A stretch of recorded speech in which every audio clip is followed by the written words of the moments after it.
ডাকাতি করাটা চলুন না।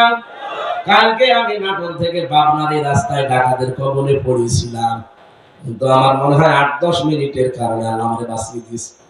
আমরা এসে দেখি গাড়ি ব্রেক করা, গাছ ফেলা, আমরা কাজ মাস করে মনে হয় চলে গেছে। তারপরে আমরা ঢুকেছি, আর একটু আগে আসলে আমারও খবর ছিল। কিছু না কিছু হলো, অন্তত মোবাইল গুলো তো নিয়ে নিত, বলতো হুজুর দোয়া করি।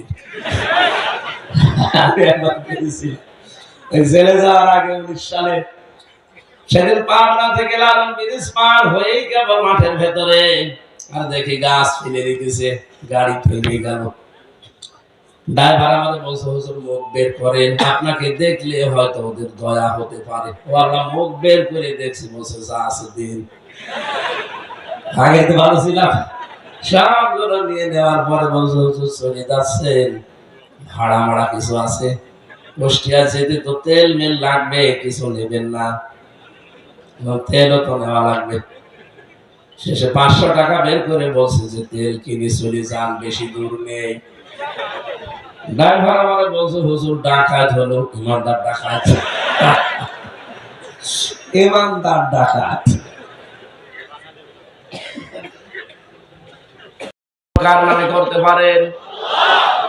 এমনকি আল্লাহর নামের সাথে অন্য কাউকে আপনি জড়িয়ে দিতে পারবেন না, এ নিষেধ কার? শুধু আল্লাহ নিষেধই করেননি,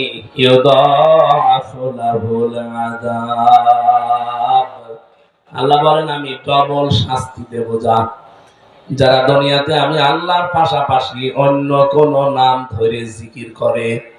সুতরাং আল্লাহ বাদে যদি কেউ ইয়ালি বাবা, খাজা বাবা, দয়াল বাবা, কেল্লা বাবা, ফতে বাবা বলে জিকির করেন, হয়তো মনে করছেন এ আর কি হবে না, ডবল শাস্তি হবে আপনার।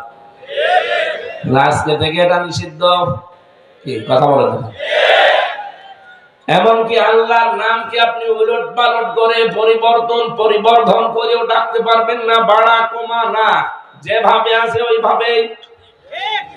আপনি যদি জিকির করতে চান বলবেন সুবহানাল্লাহ, আলহামদুলিল্লাহ, লা ইলাহা ইল্লাল্লাহ, আল্লাহু আকবার। সূরা আরাফের 181 না 80 নম্বর আয়াতে আল্লাহ জানিয়েছেন, রব্বুল আলামিন বলেন লিল্লাহিল আসমাউল হুসনা ফাদউহু বিহা ওয়াযারুল্লাযীনা ইউলহিদুনা ফি আসমাই সায়াজজাউনা মা কানু ইয়ামালুন। আর একটি ভাবে শুনবেন, আল্লাহ পাক বলেন আমার অনেক নাম আছে। আল্লাহর নাম আমরা সচরাচর 99টা জানি, কিন্তু আল্লাহর নাম আমি 5000 পেয়েছি।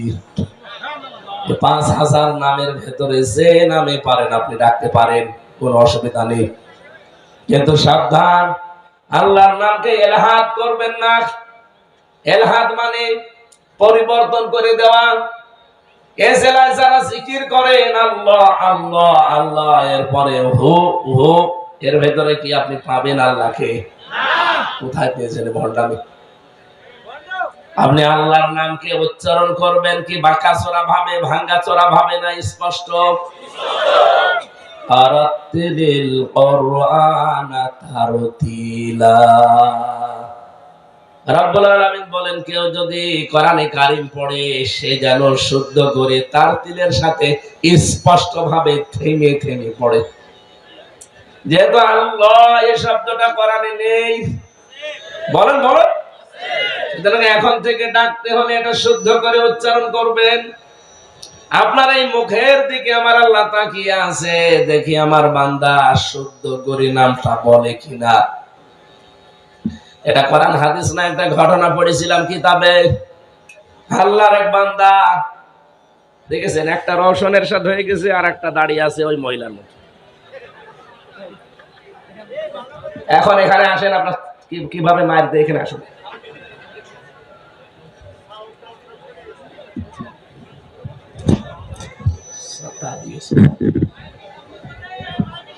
এখান থেকে যান,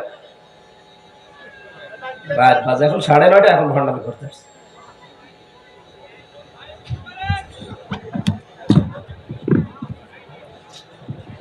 এই হোসাইন আসে কি করতে গো? হ্যাঁ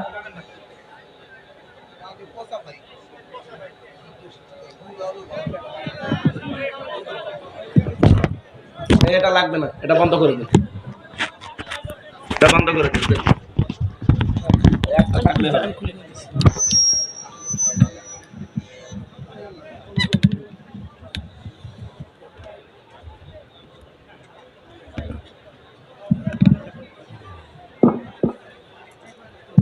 আওয়াজ বাড়িয়ে দিন।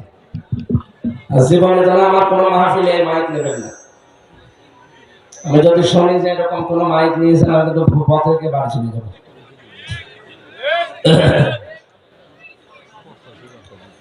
সুবহানাল্লাহ ওয়ালহামদুলিল্লাহ লা ইলাহা ইল্লাল্লাহ সুবহানাল্লাহ ওয়ালহামদুলিল্লাহ। জবান খুলে পড়েন সুবহানাল্লাহ আলহামদুলিল্লাহ লা ইলাহা ইল্লাল্লাহ লা ইলাহা ইল্লাল্লাহ মুহাম্মাদুর রাসূলুল্লাহ। ফরিদপুরবাসী ক্লাস চলছে, ক্লাসের মতো করে কথাগুলো আপনি আয়ত্ত করে নেবেন। আমি যে কথা বলেছিলাম, আল্লাহর নামকে আপনি এলাহাদ করতে পারবেন না। যা বলছি এগুলো এমনি এমনি বলা দরকার বলি, আপনি শোনা দরকার শোনেন, বিষয়টা এমন না। আল্লাহর নির্দেশ, জিকির করা লাগবে। বলেন তো শুধুমাত্র কার নামে? এবং কি তার নামকে আপনি এলাহাদ মানে পরিবর্তন করতেও পারবেন না। সুতরাং এই দেশে হয়তো অনেকে বুঝে হোক না বুঝে হোক, ওই ভণ্ড পীরদের প্রতারণায় খপ্পরে পড়ে তারা জিকির নতুন নতুন বানিয়েছেন। আপনি ভুল পথে আছেন। ওদেরকে যদি আপনি জিজ্ঞাসা করেন যে দলিল বলেন, ওদের দরবার নষ্ট হয়ে যাবে, দলিল পাবে না। আজকে থেকে জিকির শুনলাম, اذكر ربك في نفسك تضرعا وخيفة ودون الجهر من القول بالغدو والآصال ولا تكن من الغافلين। সূরা আরাফের 204 নম্বর 5 নম্বর আয়াতে আছে, রব্বুল আলামিন বলেন, হে নবী আমাকে স্মরণ করবেন মনে মনে। এদিকে তাকান, মনে মনে স্মরণ করবেন। 2 নম্বর ভীত সন্তুষ্ট হয়ে, 3 নম্বরে কান্না জড়িত কণ্ঠে, 4 নম্বরে উচ্চ আওয়াজ বাদ দিয়ে।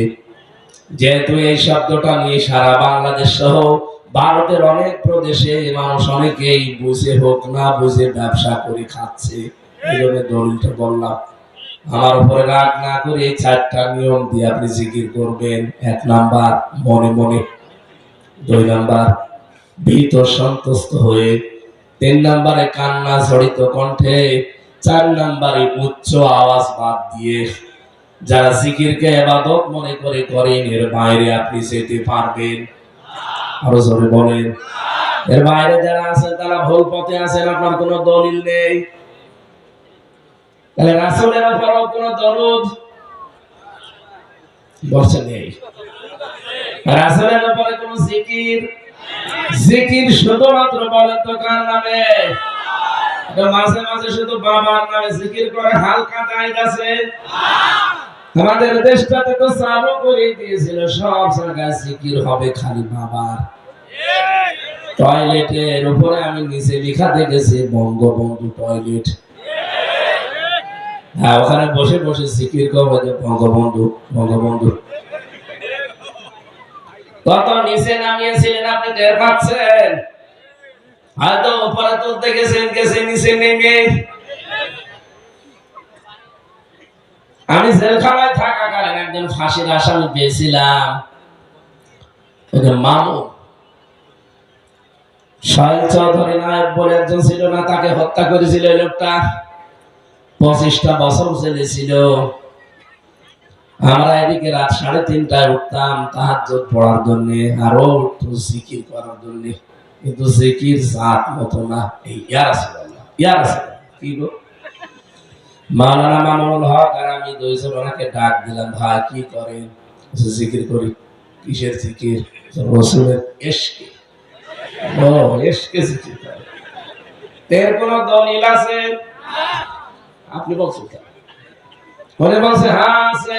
একটা সবুজ পাগড়ি মাথায় দেওয়া লোক, মাঝ ভান্ডার শরীফের মুরিদ, ও এসেছিল ছেলে, আমার রুমে ছিল।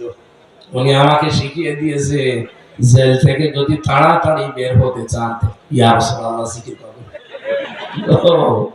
ওই তো শিখাবে। ও যেমন এক ভণ্ড আপনাকে একটা ভণ্ড জিকির শিখিয়ে দিয়েছে।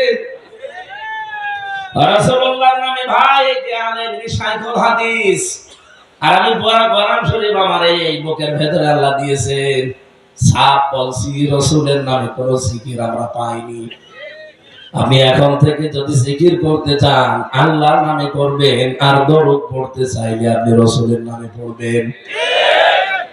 সূরা হাসাবের 56 নম্বর আয়াতটা তারে শোনালাম, ইন্নাল্লাহা ওয়া মালাইকাতাহু ইউসাল্লুনা আলান নাবী ইয়া আইয়ুহাল্লাযীনা আমানু সাল্লু আলাইহি ওয়া সাল্লিমু তাসলিমা।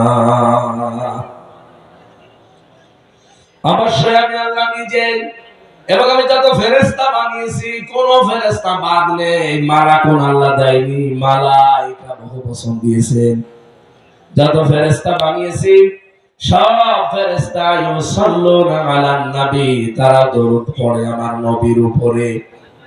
ইয়া আইয়ুহাল্লাযীনা আমানু, ওহে যারা ঈমানের দাবি করো, সাল্লু আমার আদেশ, দিস ইজ মাই অর্ডার, এটা আমার অর্ডার আদেশ, তোমরাও দরুদ পড়ো।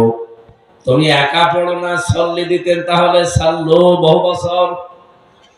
তোমরা যারা সবাই বসে আছো সবাই দরুদ পড়ো আলাইহি, তার উপরে, ওয়া সাল্লিমু তাসলিমা। কিভাবে পড়বা? যথাযথভাবে, সম্মান দিয়ে। এই শব্দটা বলার জন্য আমি এসেছি। যথাযথভাবে আপনি সম্মান দিয়ে কিভাবে পড়বেন? অনেকে আয়াতের ব্যাখ্যা ভুল ব্যাখ্যা করে মানুষকে জানিয়েছে যে যথাযথ সম্মান দিয়ে তার মানে দাঁড়িয়ে পড়ি করা লাগবে। ইয়া নবী,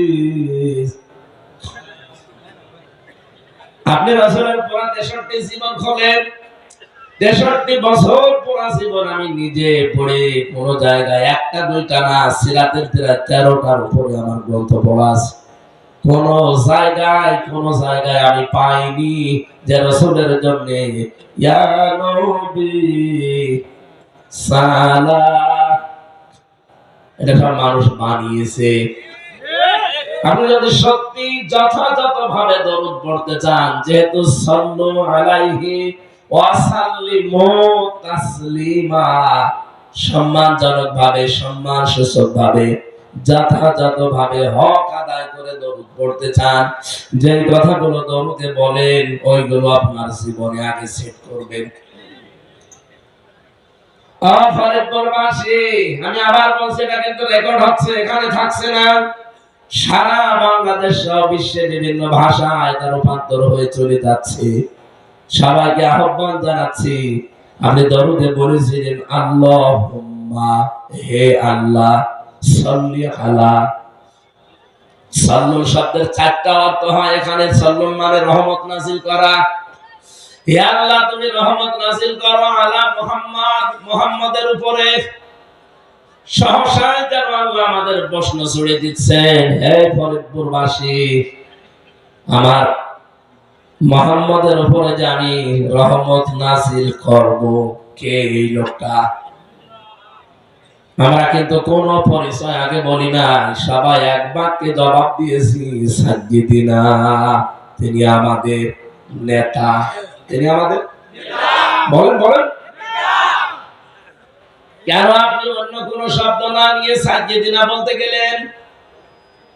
কারণ নেতৃত্বের এই শব্দটা, এটা শুধু দুনিয়ার সাথে সম্পৃক্ত না, এটা আখিরাতের সাথেও সম্পৃক্ত। নেতা হতে হলে নবীজির 5টা গুণ আমার আল্লাহ তাকে দিয়েছিলেন, যে নেতা সারে তারে নেতা মারা যাবে না। পৃথিবীতে কেউ যদি নেতৃত্ব দিতে চায়, মাস্ট বি তার ভেতরে 5টা গুণ থাকাই লাগবে।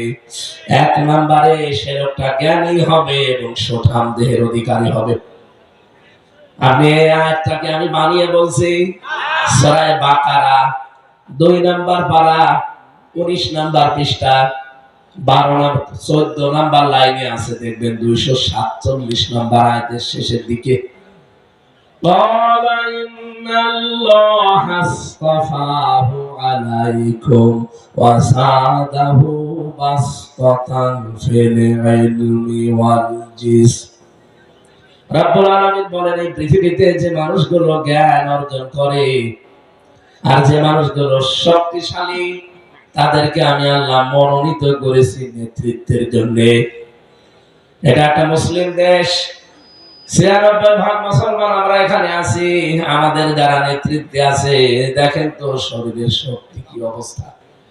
আপনি রওশনের সাথে কথায় ধরেন, কথা বলছেন না? ওরা আমার ঠেলা মারাও লাগবে না, এমনি বুড়ি যাবে। হিরো আলমের কথা ধরেন, আর জ্ঞানের যে বহর, এমন এমন নেতা জাতীয় নেতার উপাধি পেয়ে গেছে, ওর যদি পেটে বোম মারেন, কোরআন শব্দের অর্থ কি বলতে পারবে? এখানে আমরা দেখি অনেক মানুষ আন্দাজে ফতোয়া দেয় যে কোরআনের সাথে রাজনীতির কোনো সম্পর্ক নেই। আপনি জানবেন কি করে? আমার এই ছোট্ট মাথার ভেতরে কোরআনে রাজনীতি আছে এরকম আয়াত পেয়েছি 918 জায়গায়। আরো যারা বড় বড় মাথা আছে এরকম এনাদের তো আরো বেশি পাওয়ার কথা। আমি যদি 918 জায়গায় পাই, তাহলে রাজনীতি করে যারা কোরআন দিয়ে তারা তো আরো বেশি পেয়েছে। আর আপনি কোরআনের রাজনীতিতেই নেই, আন্দাজে ফতোয়া দিয়ে দিলেন। জ্ঞান যদি থাকতো আপনি কথা বলতে পারতেন না।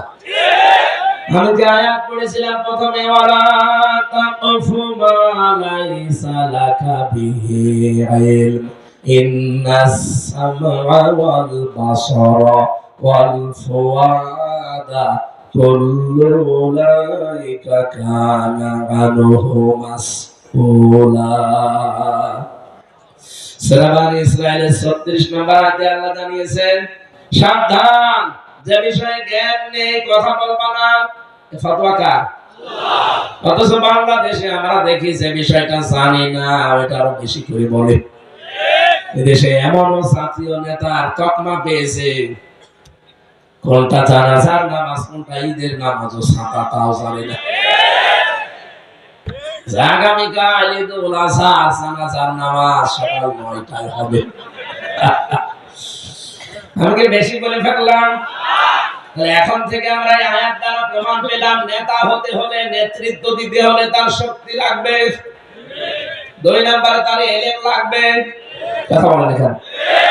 দ্বিতীয় নম্বরে আছে সূরা শুআরা, এটা পাবেন 19 নম্বর পারা 12 নম্বর পৃষ্ঠার 5 নম্বর লাইনের 52 নম্বর আয়াতে, ওয়ালা তুতিউ আমরাল মুসরিফিন আল্লাযীনা ইউফসিদুনা ফিল আরদি ওয়ালা ইউসলিহুন। আল্লাহ পাক বলেন, তাদের অনুসরণ করা যাবে না দুনিয়ায় যারা ইসরাফ করে। ইসরাফ মানে অপচয় করা, অপব্যয় করাকে ইসরাফ বলে। 2 নম্বরে দুনিয়াতে যারা বিশৃঙ্খলা তৈরি করে, ফাসাদ সৃষ্টি করে, সংশোধনের জন্য যাদের কোনো ভূমিকা নেই। এখানে আয়াতে আল্লাহ 3টা কথা জানিয়েছেন। তাহলে সামনে নেতৃত্ব দিতে পারবে তারা যারা দুনিয়াকে সংশোধন করতে চায়, ফাসাদ বিশৃঙ্খলা যারা তৈরি করতে চায় না, আর যারা অপচয় করে না, এদের নেতৃত্ব মেনে নেওয়া লাগবে। আমি কি আয়াতগুলো সব তৈরি করছি? বাড়ি যে খালি মিলিয়ে দেখবেন আপনার জীবন, আশা করছি এদিকে ঝুঁকে আসবে। 3 নাম্বারটা বলছি এবার। রব্বুল আলামিন বলেন, যারা জালেম হবে এদের জন্য নেতৃত্ব দেওয়া জায়েজ নেই। সূরা বাকারা 124 নম্বর আয়াতের মাঝের অংশে আছে, আলা ইন্নী জাইলুকা লিন-নাসি ইমামা। হযরত ইব্রাহিম আলাইহিস সালাম তিনি যখন জীবনের প্রতিটি পরীক্ষায় পাশ করে গেলেন, 50টা পরীক্ষা আল্লাহ তাকে করেছিল। কয়টা? 50। প্রত্যেক পরীক্ষায় তিনি যখন পাশ করলেন, আল্লাহ পাক বলেন, ইব্রাহিম আমি তোমাকে মানব জাতির জন্য নেতা বানিয়ে দিলাম। হযরত ইব্রাহিম ওই সময় প্রশ্ন দিলেন, ক্বালা ওয়া মিন যুররিয়াতি। আল্লাহ নেতৃত্ব দেওয়ার এই বলি এই দায়িত্ব এটাকে শুধু আমি পেলাম নাকি আমার বংশধর যারা আসবে আমার সন্তানাদি তারাও পাবে? আল্লাহ সঙ্গে সঙ্গে জবাব দিয়ে দিয়েছেন, ক্বালা লা ইয়ানালু আহাদিজ যালিমিন। ইয়ানালু এটা বোঝায় বর্তমান, ভবিষ্যৎ, প্রেজেন্ট, ফিউচার। এই এদিকে তাকান। রব্বুল আলামিন বলেন, কোন জালেমের জন্য এখন আমার কোনো ওয়াদা নেই, ভবিষ্যতে কোনো জালেমের সাথে আমার কোনো অঙ্গীকার নেই। এই আয়াত দ্বারা প্রমাণ হয় ইব্রাহিম নবীর সন্তান যারা দাবি করে কিয়ামত পর্যন্ত তারা নেতৃত্ব দিতে পারবে, কিন্তু জালেম যারা তাদের নেতা হওয়া জায়েজ নেই। অন্তত 15.5 বছরে যারা ছিল এরা যে জুলুম করেছে ওয়াজ করা লাগবে। এটা তো আমি প্রমাণ আপনারা দেখতে পাচ্ছেন। 3টা বছর আমার ফাঁসির কন্ডেম সেলের ভেতরে শয়তান বলে গেছিল। শরীরে ওর পর থেকে দুর্বল হওয়া আরম্ভ হয়েছে। এখনো আমি স্বাভাবিক না। কত পাওয়ার ঔষধ চলছে, কত ডাক্তার আর দেখাবো। বাংলাদেশ সহ সিঙ্গাপুর সহ মালয়েশিয়া সহ কত জায়গা দেখালাম। সবার এক কথা যে আপনার ভেতরে যা দিয়েছে এখন স্বাভাবিক হতে সময় লাগবে, কিন্তু সেই সময়টা তো আপনারা দিন না। বাড়ি যে হাত ধরে পড়ে থাকে যে যাওয়াই লাগবে, হিসাবে করবো। এই জন্য তো মন মতো কথা বলতে পারছি না আমার ভাইরা। তবে আয়াত থেকে যেটা প্রমাণ পেয়েছি, সামনে যেন কাজে লাগাতে পারি, কোন জালেম নেতা হতে পারবে না। আমরা কিন্তু অনেকেই 5 তারিখের পর থেকে অনেক নতুন জালেম দেখতে পাচ্ছি। সাদাবাসি করা এটা জুলুম না? কথা বলে না কেন? চিন্তাই করা এটা জুলুম না? ডাকাতি করা এটা জুলুম না? কালকে আমি নাটোর থেকে পাবনার রাস্তায় ডাকাতের কবলে পড়েছিলাম, কিন্তু আমার মনে হয় 8-10 মিনিটের কারণে আল্লাহ আমাদের বাঁচিয়ে দিয়েছে। আমরা এসেই দেখি গাড়ি ব্রেক করা, গাছ ফেলা। আমরা কাজ মাস করে মনে হয় চলে গেছে, তারপরে আমরা ঢুকেছি। আর একটু আগে আসলে আমারও খবর ছিল। কিছু না কিছু হলে অন্তত মোবাইল গুলো তো নিয়ে নিত, বলতো হুজুর দোয়া করি। জেলে যাওয়ার আগে 19 সালে সেদিন পাবনা থেকে লালন ব্রিজ পার হয়েই কেবল মাঠের ভেতরে, আর দেখি গাছ ফেলে দিতেছে, গাড়ি থেমে গেল। ড্রাইভার আমাদের বলছে, হুজুর মুখ বের করেন, আপনাকে দেখলে হয়তো ওদের দয়া হতে পারে। ও আল্লাহ, মুখ বের করে দেখছি, বলছে যা আছে দিন। আগে তো ভালো ছিলাম, সবগুলো নিয়ে নেওয়ার পরে বলছে, হুজুর চলে যাচ্ছেন, ভাড়া মাড়া কিছু আছে, কুষ্টিয়া যেতে তো তেল মেল লাগবে, কিছু নেবেন না? তেলও তো নেওয়া লাগবে। শেষে 500 টাকা বের করে বলছে যে তেল কিনে চলে যান, বেশি দূর নেই। ড্রাইভার আমাকে বলছে, হুজুর ডাকাত হলো, ইমানদার ডাকাত, ইমানদার ডাকাত।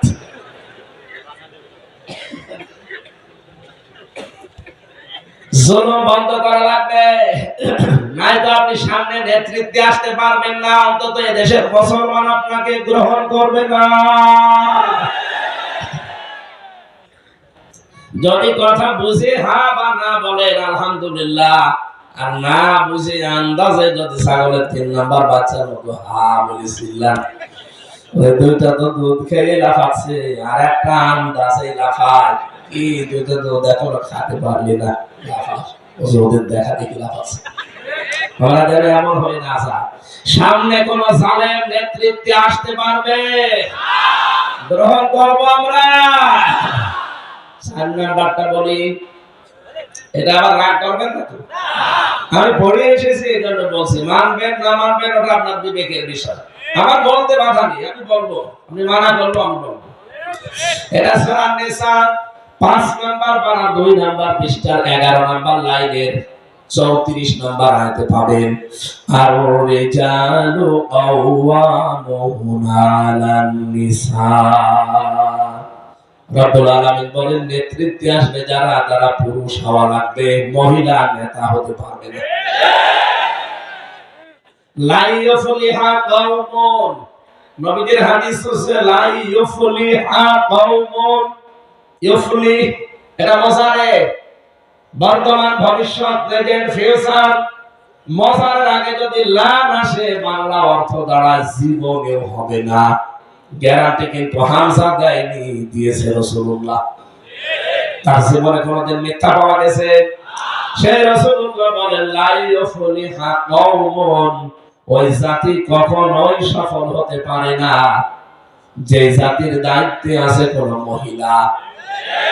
আমার মনে হয় 54 বছরে আমরা সফল হতে না পারার পেছনে এইটা একটা কারণ। আমেরিকাকে অনেক আমরা চর্মচোখে সফল দেখি, ওরা সাথে মাথা ভালো, কানে ঠিক আছে। ট্রাম্পের মতো একজনকে ওরা বানিয়েছে, কিন্তু কমলা হ্যারিসকে দায়িত্ব দেয়নি। আপনি ওদের কাছ থেকে সব নেন, ওদের পোশাক আশাক নিয়েছেন, ওদের চুলের কাটিং নিয়েছেন, এটা নিতে পারেন না। প্রায় শত শত বছরে আজ পর্যন্ত কোন মহিলাকে নেতা বানায়নি। আর আপনি ওখান থেকে সব নেবেন, শুধু এটা নেবেন না, এটাও সামনে নেওয়া লাগবে। কোন মহিলা আমাদের নেতা হতে পারবে? আরো জোরে। যারা নেতা হবে তাদের পুরুষ হওয়া লাগবে, কারণ পুরুষ মানুষ রাতে দিনে যে কাজগুলো করতে পারে, একজন মহিলা রাতে দিনে ওই কাজ করা সম্ভব না। আমি এখন শুধু নাভি থেকে হাঁটু পর্যন্ত ঢেকে খালি গায়ে এখান থেকে ফরিদপুর পর্যন্ত হেঁটে যাব, সে ক্ষমতা আমার আছে। একজন যুবতী মেয়ে লোক 25 বছর বয়স নাভি থেকে হাঁটু পর্যন্ত ঢেকে আমার পেছনে যেতে পারবে না। একটা কথা বললাম, এরকম বহু জায়গায় পারবে না, কারণ বাইরের কাজ সব আল্লাহ পুরুষের দায়িত্ব দিয়েছেন, আর ভেতরের কাজ সব আল্লাহ মেয়েদেরকে দিয়েছেন। মেয়েদের যে কাজ আছে, আপনি যদি শত চেষ্টা করেন জীবনও তাদের ওই কাজ করতে পারবেন না। করলে তার ভেতরে ভুল ত্রুটি হবে। মেয়েদেরকে কাজ দেয়নি আল্লাহ তাআলা, ওদেরও বহু কাজ আছে সংসারে, হয়তো আমরা টের পাই না। তাই মেয়েরা যে রান্না বান্না করে, আপনি একটু যেদিন বউ বাড়ি থাকেন একটু রান্না করে দেখেন তো, ছাতা কুকুরে খাবে না।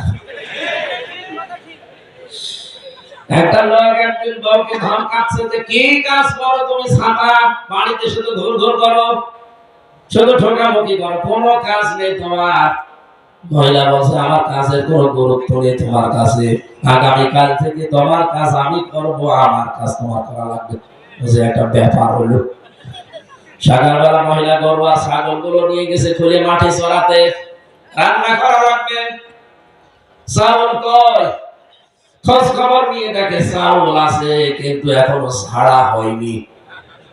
এই চাউল তো রান্না করা যাবে না, ছাড়া লাগবে, ভেতরে তো তুষ আছে, খুদ আছে, কি করা যায়? কোলা নিয়ে এসেছে, কোলা নিয়ে এসে ছাড়বে চাউল, হাতের উপরে দিয়ে নিচে যে বাড়ি দেওয়া লাগে ও ছাতা তো জানে না, এমনি এরকম করে। সারাদিন কেটে যাচ্ছে, দুপুর বেলা একেবারে বউ এসে বলছে কই খাবার কই, বলছে তোমার মতো বজ্জাত মহিলার সাথে সংসার করা যায়? চাল ছাড়তে গিয়ে কোলার নিচে যে টক টক করে আওয়াজ হয়, সে কাটি কই? কাটি খোঁজো। সম্মানিত মা বোনেরা, আপনাদের কাজের গুরুত্ব আছে। পুরুষেরা বাইরে জিহাদ করে যে সওয়াব পাবে, আপনি শুধু সন্তানটা পেটে নিয়ে সেই সওয়াব পাবেন। নবীজি বলেন একজন মহিলা যখন সন্তান পেটে নেয়, সন্তানের কারণে সে হয়তো রাতের বেলা ঘুমাতে পারে না, খাবার খেতে পারে না, রাতে তাহাজ্জুদ পড়লে যে সওয়াব হতো, দিনের বেলায় রোজা রাখলে যে সওয়াব হতো, আল্লাহ ওই সওয়াব তার আমলনামায় লিখে দেয়। আমার বোঝানোর বিষয় ছিল সামনে কোন মহিলা আমাদের নেতৃত্বে আসতে পারবে শুধু আজকে এখানেই না, সারা বাংলাদেশে এটা আমি ছড়াচ্ছি, নেতা হবে পুরুষ। হ্যাঁ, কথা বলেন না কেন? নেতা শুধু পুরুষ হলে হবে না, পুরুষের পাশাপাশি সৎ এবং যোগ্য হওয়া লাগবে। এই দেশে অনেক মানুষ যোগ্য ছিল কিন্তু সৎ ছিল না। এই জন্য এই যে দরবেশ বাবা সালমান কি করেছে, ৩৬,০০০ কোটি টাকা চুরি করেছে। আপনাদের ছেলেও ছিল একজন বিয়ান, আঙ্গুল ফুলে করা কাজ হয়ে গিয়েছিল। কথা বলে কেন? কোথায় সে বিয়ায়ের ছোট ভাই তো আমার সাথে জেলে ছিল। ডাক দিয়ে বললাম, কি বড় ভাই, এক জায়গায় তো আছি এখন। আপনি আমাকে কতবার এই ফরিদপুর থেকে ফেরত দিয়ে দিয়েছেন যে না হামসারে আমি ঢুকতে দেব না। আজকে আল্লাহ জায়গা মতো আপনাকেও ঢুকিয়ে দিয়েছে। আমি তো এখন খাবার খেয়ে না খেয়ে থাকি, আপনারও ওরকম খাওয়া লাগবে। আমার একদিন দেখা হয়েছিল, ওর পাশের বিল্ডিং এ ছিল, তো মাঝে মাঝে যেতাম, বলতাম দেখি বিভিন্ন পরিচিত লোক আছে, এটিএম আজহারুল ইসলাম আছে, আল্লাহর একজন জিন্দা শহীদ। মানুষ তো মরে গেলে শহীদ হয়ে যায়, কিন্তু জিন্দা শহীদ। 13টা বছর সালেমরা বিনা কারণে আটক করে রেখেছে। এদেশে সালেমদের যতগুলো মামলা সবই যেহেতু খারিজ হয়ে যাচ্ছে, লুৎফুজ্জামান বাবর যদি ছাড়া পায়, গিয়াসউদ্দিন মামুন যদি ছাড়া পায়, মাওলানা জসিমউদ্দিন রহমানি যদি ছাড়া পেয়ে মুক্ত বাতাসে আসতে পারে, আমরা এটিএম আজহারুল ইসলামের মুক্তি কামনা করছি। তারা তার মুক্তি চান, দেখে লিল্লাহি তাকবীর।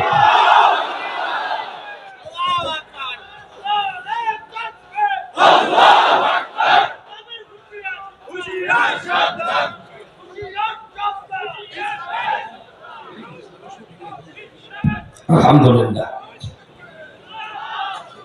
যে কয়টা বললাম এই কয়টা যদি সামনে আপনি নিয়ে আসতে পারেন, আল্লাহ রাব্বুল আলামিন আমাদেরকে যে কাঙ্ক্ষিত কল্যাণময় রাষ্ট্রের ঘোষণা দিতে যাচ্ছেন, আমরা এবার সেদিকে প্রবেশ করছি। 1 নম্বরে রাসূলের প্রতি আমাদের দায়িত্ব বা কাজ হচ্ছে তার প্রতি জিকির করা না, তার প্রতি দরুদ পড়া। সুতরাং নেতা যাদের ঠিক নেই, এই গোলাবলি যাদের ভেতরে পাবেন, পেছন থেকে ছুটে আসেন। এগুলোর বাইরে যাদের গোলাবলি হবে, 5 বিদাতের নেতা আপনাকে মারা লাগবে। সাল্লু আলাইহি ওয়া সাল্লিমু তাসলিমা, তাহলে আপনাদের দরুদ কবুল হবে। আমি আশা করি বোঝাতে পেরেছি। এরপরেও যদি কেউ না বোঝার ভান করে থাকে, এদিকে আসেন, কানের নিচে এমন সরে 2টা দেব, সব টের পেয়ে যাবে। আজকে আমার তেলাওয়াতকৃত আয়াত আপনারা দেখেছেন, সূরা বানী ইসরাঈল থেকে আমরা পড়েছি। বিশ্বনবী মুহাম্মদ রাসূলুল্লাহকে ধরা থেকে আল্লাহ যখন নিয়ে গেলেন, বিভিন্ন জিনিস তাকে দেখাচ্ছিলেন। তাফসীর থেকে আমি 27টা জিনিসের নাম পেয়েছি। আজকে দিনের বেলা যেখানে ছিল বোয়ালমারী স্টেডিয়াম ময়দানে, আমি পয়েন্ট আকারে কয়েকটা ওখানে বলেছিলাম। তাকে আল্লাহ মিজানের পাল্লা দেখিয়েছেন। কিসের পাল্লা? হাউজে কাউসার দেখিয়েছেন, বলসিরাত দেখিয়েছেন। আল্লাহ পাক বলেন, ওয়া মিনকুম ইল্লা ওয়ারিদুহা কানা আলা রাব্বিকা হাতমান মাকদিয়া সুম্মা নুনাজ্জিল্লাযীনা তাকাও ওয়া নাদারুজ যালিমিনা ফিহা জিসিয়া। সূরা মারইয়াম 16 নম্বর পারা 9 নম্বর পৃষ্ঠা 9 নম্বর লাইনে আছে 72 71 72 নম্বর আয়াত। আল্লাহ পাক বলেন, পুলসিরাতে যে দেখতে পাচ্ছেন 30,000 বছরের রাস্তা, উঠবে মানুষ 10,000 বছর, সরাসরি যাবে 10,000 বছর, আবার নামবে 10,000 বছর। যদি এই ব্রিজের মতো হতো পদ্মা সেতু না, চুলের মতো চিকন হবে, হীরার মতো ধার হবে। আল্লাহ বলেন, উপর দিয়ে মানুষকে পার হওয়ার জন্য আদেশ দেব, গুনাহগার যারা সব কেটে কেটে জাহান্নামে পড়ে যাবে, কারণ এটা জাহান্নামের উপর দিয়ে। কিন্তু মানুষ যদি তাকওয়া অর্জন করে, আমি আল্লাহ পাক তাকে ওই জায়গা থেকে বাঁচিয়ে জান্নাতে পৌঁছিয়ে দেব। জীবনের আসল সফলতা কিন্তু এই জায়গায়। আল্লাহ রাব্বুল আলামিন বলেন কুল্লু নাফসিন যায়িকাতুল মাউত ওয়া ইন্নামা তুওয়াফাউনা উজুরাকুম ইয়াওমাল কিয়ামাহ ফামান যুহজিহা 'আনিন নার ওয়া উদখিলাল জান্নাতা ফাকাদ ফাজ ওয়া মাল হায়াতুদ দুনিয়া ইল্লা মাতাউল গুরুর। এই পৃথিবীতে যে জন্ম নিয়েছে তার মরা লাগবে। কিয়ামতের দিন আমি মিজানের পাল্লার কাছে পরিমাপ করে গুরুত্বের ভিত্তিতে মাপ দিয়ে তার ওজরটা পারিশ্রমিকটা পরিপূর্ণ করে দেব। ওই লোকটার জীবন তো সফল হয়ে যাবে, যাকে জাহান্নামের আগুন থেকে আমি আল্লাহ বাঁচিয়ে জান্নাতি বলে ঘোষণা দিয়ে দেব। পৃথিবীর মানুষেরা দুনিয়ার জীবনটা কিন্তু খেলাধুলা, রং তামাশা আর ধোঁকা ছাড়া আর কিছু না। কে বলছে?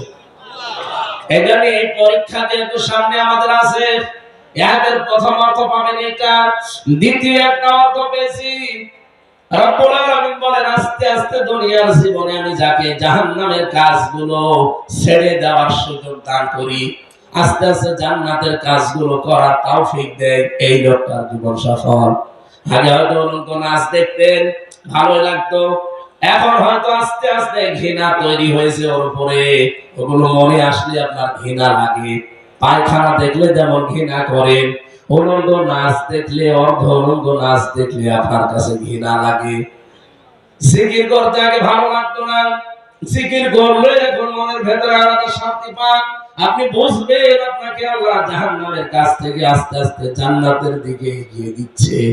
এই সুযোগ যদি আপনি কাজে না লাগান, আপনি কিন্তু ব্যর্থ হয়ে যাবেন। আমার হায়াতুদ দুনিয়া ইল্লা মাতাউল গুরুর। পৃথিবীর এই জমিনটা আমাদের জন্য একটা ধোঁকা। ওনার মা বাবা একটা ধোঁকা। আজকে আমার দাদা মারা গেছে, চাচাতো দাদা ভালো মানুষ, ঘুমিয়েছে, ছেলে মেয়ে জামাইয়ের সাথে কথা বলে সকালে দেখেন মরে গেছে। অল্প বয়স, বেশি না, 60-65 বছর বয়স হলে মরে গেল। কোন দিন লোকটা অন্তত ওই দিনের জন্য ভাবে না যে সকালে আমি হার উঠবো না, এটা আমার শেষ ঘুম।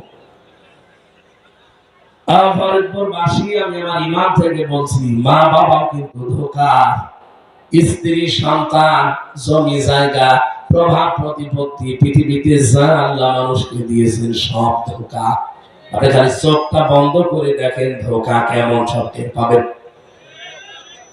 এখানে কোরআনে কারিমে আল্লাহ জানিয়েছেন ইয়া আইয়ুহাল্লাযীনা আমানু লা তুলহিকুম আমওয়ালুকুম ওয়ালা আওলাদুকুম আন যিকরিল্লাহ ওয়া মান ইয়াফআল যালিকা ফাউলাইকা হুমুল খাসিরুন।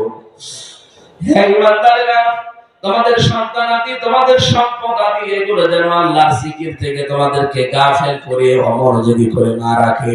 যদি কেউ গাফেল হয়ে যাও, আমি আল্লাহর জিকির থেকে যদি দূরে সরে যাও, তাদেরকে আমি আল্লাহ বললাম তারা ক্ষতিগ্রস্ত। বলেন নাউজুবিল্লাহ। আমি আমার নিজের দিকে তাকিয়ে একটা কথা বলছি, এদিকে তাকা। এটা যে ধোঁকা, এই শব্দটা পড়ার পর থেকে আমি চিন্তা করেছিলাম যে মা বাবা এটা ধোঁকা হয় কি করে। এত ভালোবাসা দেয় তারা আমাদেরকে, স্ত্রী এত মহব্বত করে, এত প্রেম মায়া করে, সে আমার ধোঁকা হয় কি করে। সন্তানাদি, আমার তো 3টা মেয়ে আল্লাহ দিয়েছেন, এরা ধোঁকা হয় কি করে। আয়াত মনে হয় ঠিক না। পরবর্তীতে দেখি আমার পূর্বপুরুষদের দিকে তাকালাম। আমি আমার বাবা রিয়াজউদ্দিন, তার বাবা জাহান আলী, তার বাবা মুনাজ আলী, এরপরে আমি আর চিনি না। এই 3 পুরুষের পরে আমার আর জানা নেই, সত্যি বলছে চিনি না। এখন বলেন তো 3 পুরুষের উপরে মুনাজ আলীর বাবা চিনি কে? আমি তো জানি না। এই লোকটা খুব বেশি হলো 100 বছর আগে মারা গেছে। কত? বলেন বলেন। 100 বছর আগে যে লোকটা মরে গেল, এই লোকটা যদি এখন কুষ্টিয়ার আমার যেখানে বাড়ি, এই বাড়িতে এসে বলে 2 তলা বাড়ি আমার, এই ভিটা আমি কিনেছিলাম, আমি মুনাজ আলীর বাবা, ওর দাঁত মুখ থাকবে? সব ফেলে দেবো না? কিসের নওয়াজ আলীর বাপ আপনি? আমি তো নওয়াজ আলীকে চিনি না। আপনি এসেছেন নওয়াজ আলীর বাপ। আপনার যদি থাকা জায়গা না থাকে, কুষ্টিয়ার বড় মসজিদ খোলা আছে, রাতের বেলা ওখানে থাকে, সকাল বেলা কেটে পড়বে। আল্লাহ যে বলেছিলেন মাতাউল গুরুর দুনিয়ার জীবন ধোঁকা, আমি একেবারে বাস্তব বলছি। এইটা কথা বলে না কেন? আমরা যদি সত্যি 100 বছর পরে আবার এই ফরিদপুরে ফিরে আসি, যদি বলি এই বাড়ি আমার, এই ভিটা আমি কিনেছিলাম, ওই সময় যারা এখানে বসবাস করবে তারা আমারে চিনতে পারবে? আর যদি চেনেও উঠতে দেবে? কার জন্য কি করে যাচ্ছেন একটু বিবেককে প্রশ্ন করতে পারেন না? যে 100 বছর মাত্র, এরপরে ফিরে আসলে আমার নিজের কেনা এই জায়গা, এই ভিটা আমার উঠতেই দেবে না। এর জন্য যদি এখন আমি আমার আখিরাতটা নষ্ট করে ফেলি, আপনার অবৈধ কামাই, অবৈধ ইনকাম ভোগ করার জন্য আপনার স্ত্রী, আপনার ছেলে মেয়ে, আপনার মা বাবা, ওরা কিন্তু দুই পায়ে খাড়া আছে। এর দ্বারা যে গুনাহ হবে, পাপ হবে, একটা পাপ আপনার বউ, আপনার মা বাবাও নিতে রাজি। কথা বলেন না কেন? এটা আমরা যেন পাগলামি না করি। আমি সহ যারা এসেছি এখন দুনিয়ার জীবন সম্পর্কে আমরা যেন বুঝতে পারি। আল্লাহ যেহেতু বললেন ধোঁকা, অবশ্যই এখানে কোনো কারণ আছে। কথা বলে না কেন? আল্লাহ আমাকে বোঝার তৌফিক সবাইকে দান করেন, বলেন আমিন। নবীজিকে আল্লাহ জিনিসগুলো দেখাচ্ছিলেন, হঠাৎ করে তার গবেষণাগারে বসিয়ে বললেন আপনি একটা রাষ্ট্রের দায়িত্বে নিতে যাচ্ছেন। কল্যাণময় রাষ্ট্র গঠন করতে হলে আপনাকে 14টা কাজ রাষ্ট্রে করা লাগবে। যান আপনি এবার দুনিয়ায় ফিরে যান। ওয়াকাদা রাব্বুকা আল্লা তা'বুদু ইল্লা ইয়্যাহু ওয়া বিল ওয়ালিদাইনি ইহসানা। হে নবী, আপনি দুনিয়ায় ফিরে যান। আপনি জাতির লোককে ডাকবেন, পৃথিবীর মানুষকে বলবেন যে আল্লাহ ফয়সালা দিয়ে দিয়েছেন। এই ফয়সালা দিয়েছে কে? আল্লাহ ফয়সালা দিয়েছেন, রায় দিয়েছেন, সিদ্ধান্ত জানিয়েছেন যে আল্লাহ ছাড়া কারো ইবাদত করা যাবে না। সুতরাং এটা এখন বাংলাদেশে প্রচার বেশি করা দরকার। এই রজব মাসে অন্যান্য ধর্মের যারা আছেন সবাইকে আমরা আহ্বান জানাচ্ছি, قل يا أهل الكتاب تعالوا إلى كلمة سواء بيننا وبينكم ألا نعبد إلا الله ولا نشرك به شيئا ولا يتخذ بعضنا بعضا أربابا من دون الله। হে নবী, আপনি ডাকতেন ওদেরকে, ইহুদি খ্রিস্টান যারা কিতাব পেয়েছে, আহলে কিতাব, ওদেরকে বলেন আসো, তোমাদের ভেতরে আমাদের ভেতরে যে কয়টা জিনিসের মিল আছে, অন্তত সেই কয়টা জিনিস আমরা একসাথে করি। তোমরা ইবাদত বন্দেগী করো, আমরাও করছি। আমরা আল্লাহর ইবাদত করব যার সাথে শরীক করা যাবে না, এবং আল্লাহ বাদে আমরা রব হিসাবে, আইনদাতা হিসাবে আর কাউকে মানব না। এই কথার উপরে আমরা আসলে সব একমত হই। আমার মনে হয় সেই সময় এখন বাংলাদেশে চলছে। আপনারা দেখতে পাচ্ছেন সারা দেশে আমেরিকার ডক্টর শফিকুর রহমান হাফেজাহুল্লাহ, উনি যেখানেই যাচ্ছেন ওনার অনুষ্ঠানগুলোতে শুধু মুসলমান না, অনেকে হিন্দু পণ্ডিত যারা পুরোহিত, ঠাকুর, খ্রিস্টান পর্যন্ত, আমি কয়েকদিন আগে দেখেছি রংপুরে, এরা পর্যন্ত এসে ইসলামের সৌন্দর্য বর্ণনা করছে। তারা এই সাক্ষ্য দিচ্ছে যে দেশে যদি কোরআনের বিধান চালু হয় আমরা সবচাইতে বেশি নিরাপদে থাকবো। সুতরাং আমাদের সবার উচিত এই রজব মাসে দল, মত, জাতি, বর্ণ দেখা যাবে না। যে ধর্মের লোক আপনি হন, আপনি কিন্তু ইবাদত একজনের না একজনের করেনি। কথা বলেন না কেন? আপনারা তাকে উপরওয়ালা বলেন, গড বলেন, আমরা তাকে আল্লাহ বলি। কি হিন্দুরা যাকে উপরওয়ালা বলে ডাকে, আমরা তাকে কি বলি? এটা যে বাস্তব। আমি যখন বরিশালে পড়তাম চরমনায়, ওই সময় ব্রিজ হয়নি, নৌকা করে যাচ্ছিলাম, হঠাৎ দেখি ঝড় উঠেছে, নৌকা তো টলাটলি করছে। আমরা যারা মুসলিম আছি বলছি লা ইলাহা ইল্লা আনতা সুবহানাকা ইন্নী কুনতু মিনাজ জালিমিন। হিন্দু দাদা আর দাদি দেখে আমার সামনে বসা, ওরাও দুইজন পড়ছে লা ইলাহা ইল্লাল্লাহ। কি গো দাদা, চেহারা দেখে মনে হচ্ছে অন্য ধর্মের, কালেমা পড়েন কেন? আমার বলছে দেখেন যে ঝড় উঠেছে ও কালী দুর্গার কাজ না, আল্লাহ রাখবে। এই ঝড় থেকে বাঁচাতে কালী দুর্গার দ্বারা হবে না, আল্লাহ লাগবে। এই জন্য আমি বলছি যারা অন্য ধর্মের অনুসারী আছে তারাও বিশ্বাস করে যে আল্লাহ একজন আছে। কথা বলে না কেন? হয়তো তারা ইবাদতের ভেতরে শিরিক করে ফেলে। খ্রিস্টানরা যেমন আল্লাহ একজন আছে বিশ্বাস করে, কিন্তু তারা এই কথা বলে যে আল্লাহর স্ত্রী আছে মরিয়ম, তার ছেলে আছে ঈসা। এই জন্য তারা মুশরিক হয়ে গেছে। আমি বাইরের রাষ্ট্রগুলোতে অনেক ইহুদির সাথে মিলেছি, তাদের সাথে মিশে দেখেছি ইহুদিরা পর্যন্ত তারা এই কথা বলে যে আল্লাহ একজন আছে, কিন্তু উযাইর আলাইহিস সালামকে তারা আল্লাহর ছেলে মনে করে। হযরত মুসাকে তারা নাম পাল্টিয়ে তাকে যোসেফ বলে। ইহুদি যারা মুসা নবীর ধর্ম মেনে চলে বলে যারা মুসা নবীকে মানি, ওরা মুসা বলে না, বলে যোসেফ। কি বলে?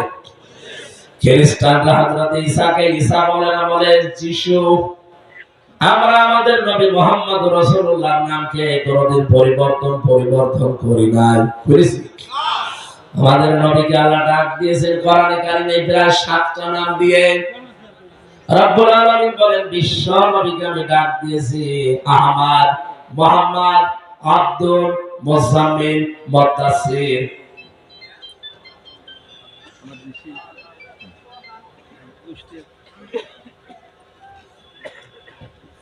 এই যে নামগুলো ধরে আমার নবীকে আমি ডাক দিয়েছি।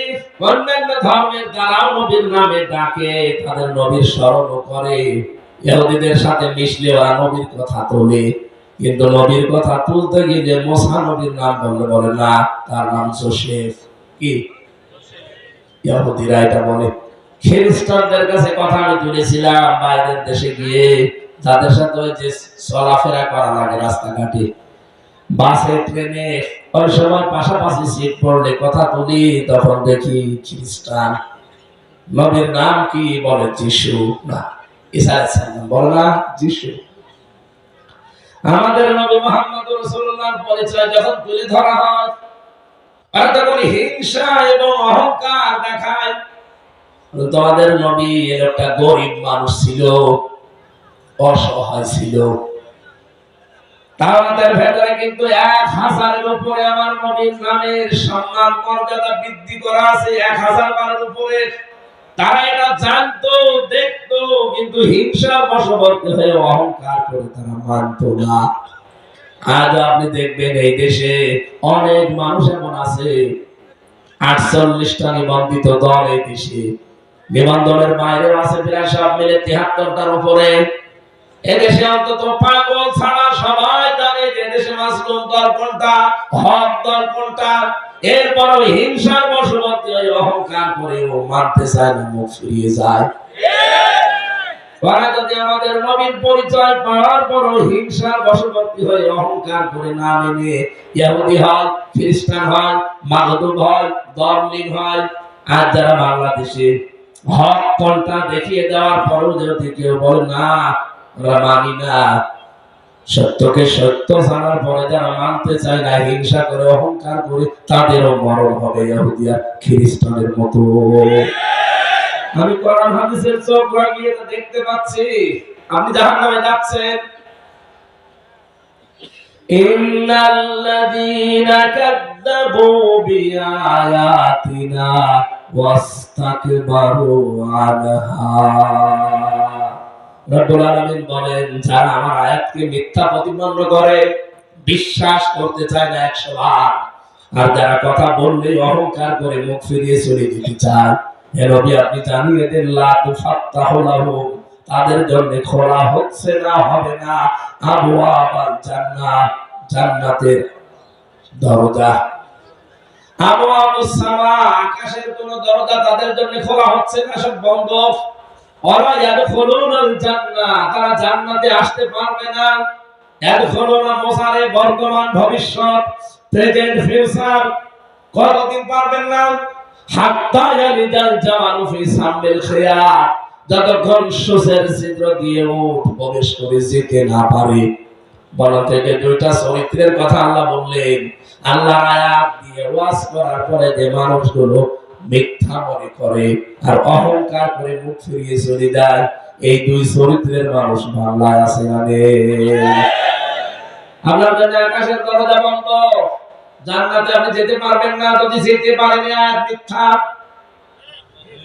সূরা আরাফের 41 নম্বর আয়াত, ওয়ালা ইয়াদখুলুনাল জান্নাহ, জান্নাতে আপনি যাচ্ছেন না, যাবেন না। সুসের ছিদ্র দিয়ে উট প্রবেশ করা কত অসম্ভব আল্লাহ উদাহরণটা সেট করেছেন, দেখেছেন। ওয়াকাযালিকা নাজিসিল মুজরিমিন, আল্লাহ বলেন আমি পাপিষ্ঠদেরকে এইভাবে শাস্তি দেব। শাস্তির ধরনটা আল্লাহর সামনে নিয়ে এসেছেন। লাহুম মিন জাহান্নামা মিহাদু ওয়া মিন ফাওকিহিম গাওয়াশ ওয়াকাযালিকা নাজিসিজ যালিমিন। তারা যখন মারা যাবে, দুইটা গুণ বললাম এখানে। আল্লাহর আয়াত দিয়ে ওয়াজ করার পরে যারা মিথ্যা মনে করে, আমি আমার বাবার কথা একটা বলেছি, বলেন আপনার বিশ্বাস হতে চায় না, এজন্য তো আমি আয়াত পারা পৃষ্ঠা লাইন রূপ সব বলে দিচ্ছি, বাড়ি যে মিলিয়ে দেখবেন। যারা আল্লাহর এই কথাগুলো শোনার পরে মিথ্যা মনে করে, 100% বিশ্বাস হতে চায় না, আর যারা অহংকার করে মুখ ফিরিয়ে চলে যাচ্ছে, হিংসা করে আর অহংকারের বশবর্তী হয়ে, আপনার জন্য কিন্তু আকাশের দরজা সব বন্ধ, আপনার আমল ওঠা বন্ধ হয়ে গেছে। দুই নম্বর, আপনি জান্নাতে যাচ্ছেন না, যাবেন না।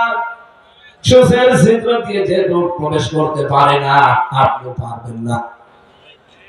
আল্লাহ বলেন ওকে কবরে দেওয়ার পরে ওর কবরের উপরে আমি আল্লাহ জাহান্নামের চাদর দিয়ে ঢেকে দেব আর নিচে আগুন লাগিয়ে দেব। এইভাবে আমি জালিমদেরকে শাস্তি দিয়ে থাকি। এই আয়াতটা পড়ার পরে আমার মনে হচ্ছে এটা বাংলাদেশের জন্য নাযিল হয়েছে। এত ওয়াজ এত তাফসীর পৃথিবীর কোন দেশে আমি পাইনি। চোখে আঙ্গুল দিয়ে দেখিয়ে দেওয়া হয়, এরপরও কিছু মানুষ হিংসা করে মানতে চায় না। কথা বলেন না কেন? আমার আসলামু মিম্মান যুক্কিরা বিআয়াতি রাব্বিহি সুম্মা আ'রাদা আনহা ইন্না মিনাল মুজরিমিনা মুনতাকিমুন। সূরা শাজদা 21 নম্বর পারা 16 নম্বর পৃষ্ঠা 3 নম্বর লাইনের 22 নম্বর আয়াতে আছে। তাফসীরে ফি জিলালিল কোরআন সাইয়্যিদ কুতুব লিখেছেন, পৃথিবীতে আল্লাহর দৃষ্টিতে বড় জালেম ওইটা যাকে কোরআন দিয়ে ওয়াজ করা হয়, উপদেশ দেওয়া হয়, এরপরও সে অহংকার করে মুখ ফিরিয়ে চলে যায়। আল্লাহ বলেন অবশ্যই আমি এরকম পাপিষ্ঠ গুনাহগার মুজরিমদের থেকে কঠিন প্রতিশোধ নেবই নেব। আমরা আবার প্রতিশোধের ভেতরে পড়ে যাচ্ছি না তো? আপনার যদি আমার এই কথা বিশ্বাস না হয় যে না সত্য দল কোনটা, সূরা আহজাবের 22 নম্বর আয়াত আপনি বাড়িতে মিলাবেন, এটা 21 নম্বর পারা 19 নম্বর পৃষ্ঠা 13 নম্বর লাইনে আছে। ফালাম্মা রাল মুমিনুনা আল-আহজাব ক্বালু হাযা মা ওয়া'দানা আল্লাহু ওয়া রাসূলুহু ওয়া সাদাকাল্লাহু ওয়া রাসূলুহু ওয়া মা যাদাহুম ইল্লা ঈমানা ওয়া তাসলিমা। রব্বুল আলামিন বলেন, হে নবী, আপনি যখন দেখবেন মুমিনদের একটা দল ঝান্ডা হাতে নিয়ে এগিয়ে যাচ্ছে, তাদেরকে প্রতিহত করার জন্য অনেকে চেষ্টা চালাচ্ছে। আজ বাংলাদেশে ইসলাম কায়েমের জন্য সবাই বলে, কিন্তু জালেম এবং বাতিলদের টার্গেট কিন্তু একটা। তাই কথা বলে দেখেন, এই 53-54 বছরের জালেমরা শুধু একটা দলকে কোণঠাসা করে রেখেছে। অন্যান্য দলের লোকেরা হালকা পাতলা যদি ইসলামের কিছু করতেও পারে, একটা দলকে জালেমরা টার্গেট নিয়েছিল। আপনি একটা কথা যদি ভুল প্রমাণ করতে পারেন দেখেন, এই 53 বছর নাম দিয়ে হোক, বেনাম দিয়ে হোক, বিভিন্ন তকমা দিয়ে হোক, এদেরকে যেন উপরে উঠতে দেওয়া না হয়, সেই কাজ করেছে জালেমরা। এখন আরম্ভ করেছে মুনাফিকেরা। যেই দেখেছে এই দেশের যারা টুপিওয়ালা মানুষ, ইসলাম পন্থীরা সব এক হয়ে যাচ্ছে, অনেক জালেমের অনেক মুনাফিকের মাথা খারাপ হয়ে গেছে। কারণ আপনি এতদিন কোথায় ছিলেন? অন্তত এখন সব আলেমরা এক হওয়ার জন্য সিদ্ধান্ত নিচ্ছে। জেলখানায় মাওলানা মামুনুল হক আমাকে 3টা বছরে আমার মনে হয় একদিনও বাদ যাবে না, কথা বলে না। প্রতিদিন বলতো, হামজা বাইরে চিন্তা ভাবনা করতাম কি, আর ভেতরে এসে জানেলা করছে কি। বাইরে আমরা টুপি নিয়ে মারামারি করতাম, লম্বা টুপি না 5 কোটি টুপি।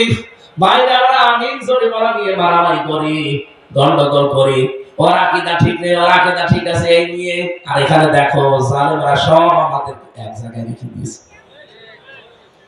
ভালো করে শোনো হামজা, বাইরে যদি আল্লাহ আমাদেরকে নিয়ে যায়, আমার জীবনের টার্গেট কি হবে এটা, যে যা করছে করুক গা, আমি দেখবো কি করে আমরা আলেম সমাজ এক হতে পারি। এই জন্য তিনি কিন্তু বের হওয়ার পরে চেষ্টা চালিয়ে যাচ্ছে, কথা বলে ঠিক না। আজকে মাহমুদুর রহমানের সকালের বক্তব্য দেখেছেন আমার দেশ পত্রিকা।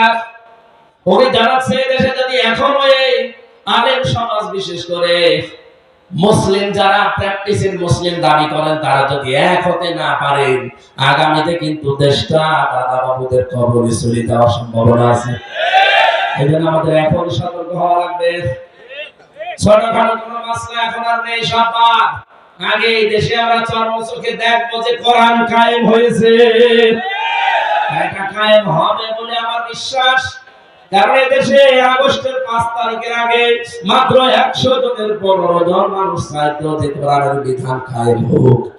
জানুয়ারি মাসের জরিপগুলো দেখবেন, ইন্টারন্যাশনাল যেগুলো, আরে ভাই আমেরিকায় জরিপগুলো দেয়, ভয়েস অফ আমেরিকা, মাইক্রোসফট, এগুলো আমরা তৈরি করিনি, সব খ্রিস্টানরা। ওরা আমাদের তো চাচাতো ভাই হয়, বলেন। ওরা এখন রিপোর্ট দিচ্ছে বাংলাদেশের তৃতীয় একটা ইসলামপন্থী শক্তির উত্থান হতে যাচ্ছে, আর এরাই মনে হয় দেশটা চালাবে। এখানে আগে থেকে এখন মানুষ 100 জনের 58 জন মানুষ চাচ্ছে দেশে ইসলাম কায়েম হোক। 4.5 মাস, 4.5 মাস 5 মাসে যদি ব্যবধান 15 থেকে 58 হয়ে যায়, আর কয়েক মাস যেতে দেন।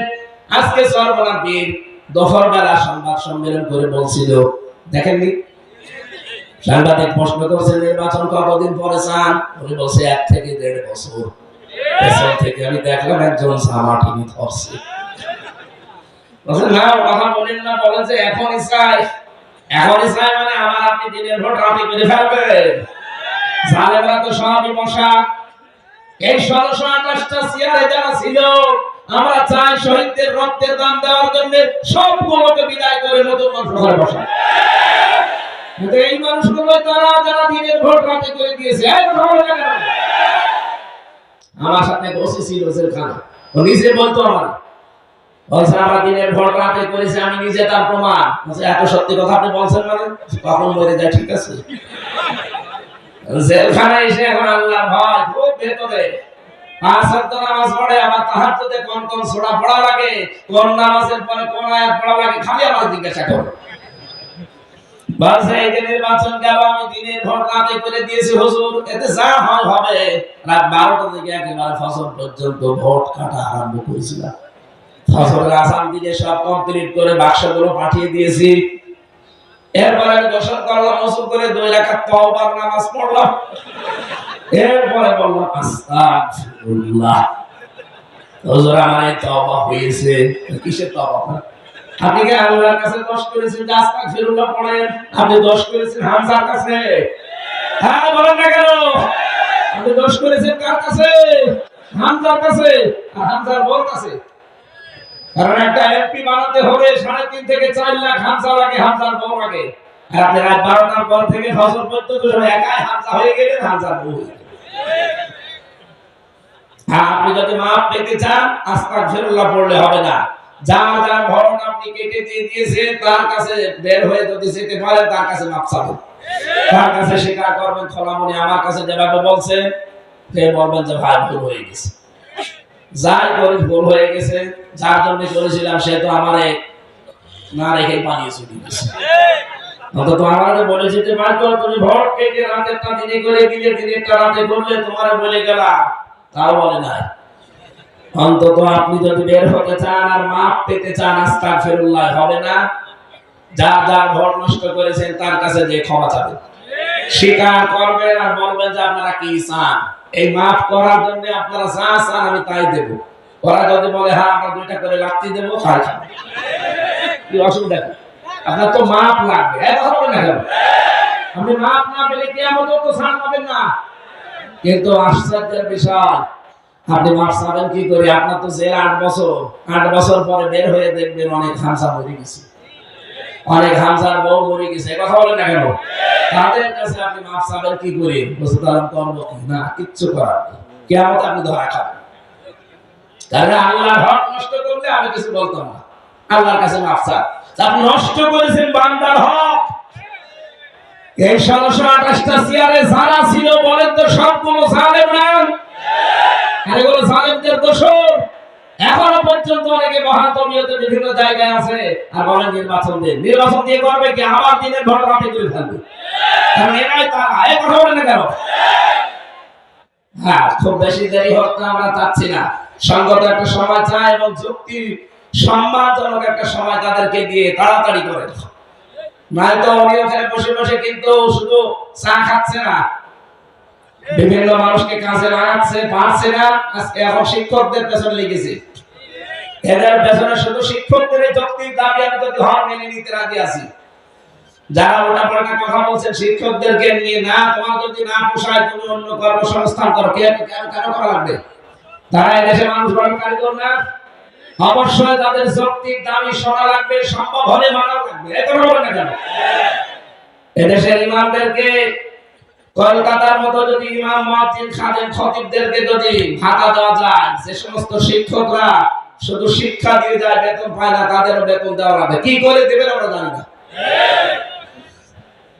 দেশজনের সম্মানিত এবং যৌক্তিক সময় না দিলে ওই আগে যা যা হয়েছিল তাই তাই আবার ফিরে আসবে। এক লোক বিয়ে করার পরে বাসর রাতে শাশুড়ি এসে বলছে, বৌমা কি করবা জানি না, আমার নাতি চায়। আরে মা আপনি সময় দেবেন। দাদি শাশুড়ি এসে বলছে, কি করবা জানি না, আমার কিন্তু পতি চায়। ভাতিজা চায়, একজন এসে বলছে ননদার। ননদিনী এসে বলছে, কি করবা জানি না ভাবি, আমাদের কিন্তু ভাতিজা চায়। স্বামী এবার এসে বলছে, ওগো কি করবা জানি না, আমার কিন্তু বেবি চায়। বেবি চায় বলে শুয়ে পড়েছে ঘুমিয়ে। কি গো ঘুমাচ্ছ? কেউ বেবি চাও, কেউ ভাতিজা চাও, কেউ নাতি চাও, কেউ পুতি চাও, ঘুমালে হবে? কথা বলেন।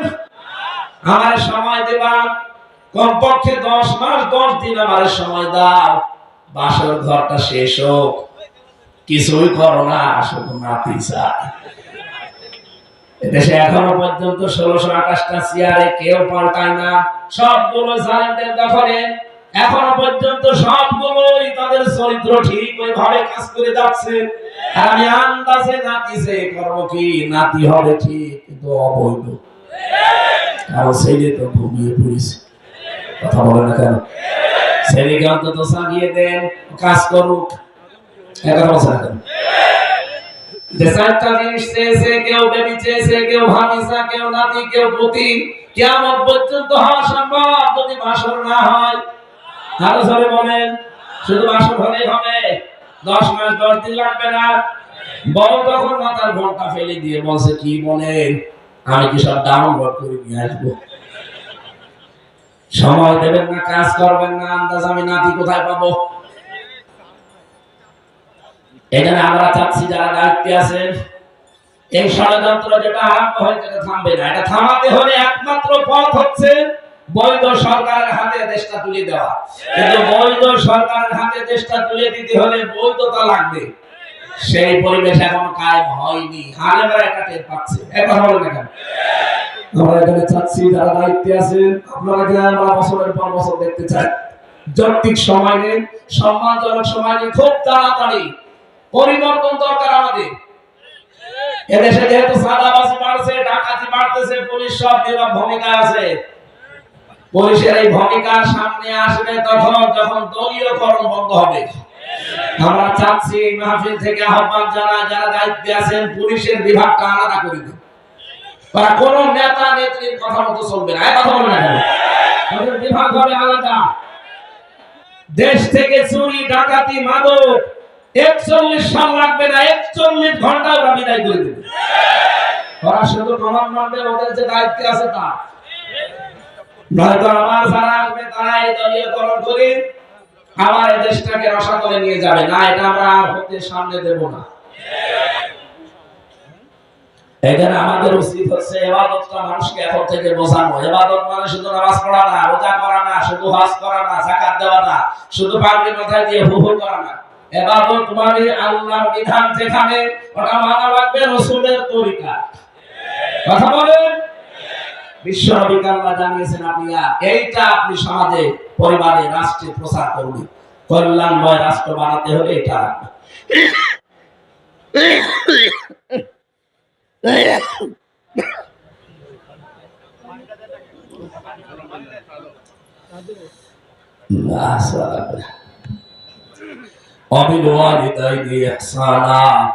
মা বাবা যাদের আছে তাদের দ্বারা খেদমতের ব্যবস্থা করা হয়।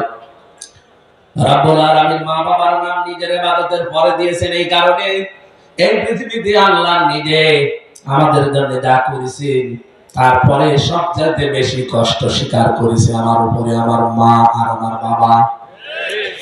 বিজ্ঞান এখন প্রমাণ করছে মা দুনিয়াতে সন্তান নিয়ে আসতে 45 ইউনিট কষ্ট আমরা সহ্য করতে পারি সর্বোচ্চ। মা আমাকে দুনিয়ায় আনতে গিয়ে 57 ইউনিট কষ্ট সহ্য করেছি। এখানে যত শক্তিশালী পুরুষরা আছে সর্বোচ্চ 45 ইউনিটের বেশি কষ্ট দিলে আপনি আর পারবেন না, সহ্য করতে মরে যাবেন। অথচ আপনাকে দুনিয়ার মুখ দেখাতে গিয়ে আপনার মা, আমার মা 57 ইউনিট কষ্ট সহ্য করেছে এই দুনিয়ায়। এখানে দুনিয়া যদি একদিকে যায়, মা বাবা যদি একদিকে থাকে, তাও মা বাবার কাছে থাকা লাগবে। হাজারো পরিবারে আজ আমরা একসাথে থাকতেই পারি না। বর কথা মতো শ্বশুর শাশুড়ির মন রক্ষা করতে গিয়ে শেষ পর্যন্ত মা বাবাকে আলাদা করে দেয়। এমনকি বৃদ্ধাশ্রমে নিচে আসে, অন্য ভাইয়ের আন্ডারে দিয়ে দেয়। এক কথা বলে না কেন? কয়েকদিন আগে আমি নীলফামারী গিয়েছিলাম, দিনাজপুর বিভাগ, রংপুর বিভাগের নীলফামারী কিশোরগঞ্জ থানা। আমাকে ওরা বৃদ্ধাশ্রম দেখতে নিয়ে গেল। যে দেখি এই কোলে 25 জন, এই কোলে 25 জন মার বাবা বসে বসে কাঁদতেছে। তাদের চোখের পানির দিকে তাকালে আমি টের পেয়েছি সবাই তাদের সন্তানের জন্য বরদোয়া করছে। দুইজনের সাথে কথা বললাম, একজন বলছে আমার ছেলে ডিসি, আর একজন বলছে আমার ছেলে আমেরিকায় থাকে। অথচ বর মন রক্ষা করতে গিয়ে আজ আমাদেরকে এই বৃদ্ধাশ্রমে রেখে গেছে 3 বছর। সম্মানিত মা বোনরা, আপনারা আমার পরে রাগ করেন আমি জানি।